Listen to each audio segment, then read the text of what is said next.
तो प्रथम जिनस है आज गोटे बड़ खुशी दिन जे आम दुई जन ओडिशा को प्रतिनिधित्व करी जातीय स्तर में शिक्षक सम्मान पाइलु। तो जितेबले मु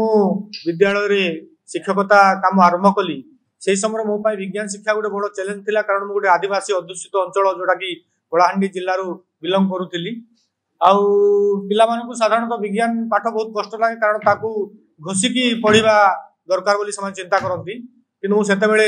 जो विभिन्न प्रकार आखपाखरे मिलुवा जिनस गुड़ी को नहीं अनेक गुड़े विज्ञान उपकरण तैयारी कली। तापरे परवर्ती समय जितेबले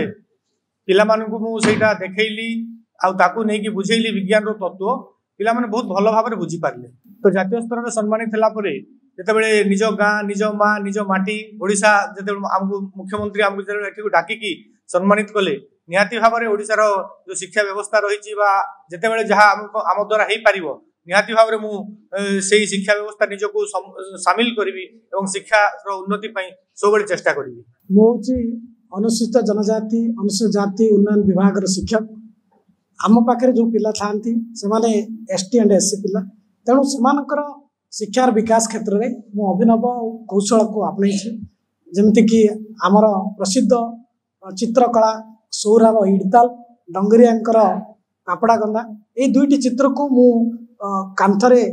श्रेणी कांथ को आनी ता सहित विषय को संयोजित करी पाठ पढ़ाई ता सहित विदाउट इलेक्ट्रिसिटी एंड इंटरनेट रे किभली भाबे आईसीटी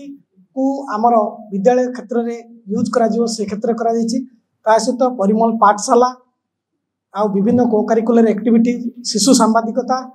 ये विभिन्न विभाग जो कार्य करछि ताको आज जातीय स्तर में स्वीकृति मिली एवं मो गौरव माने गर्वर कथा जे आम विभाग प्रथम शिक्षक भाव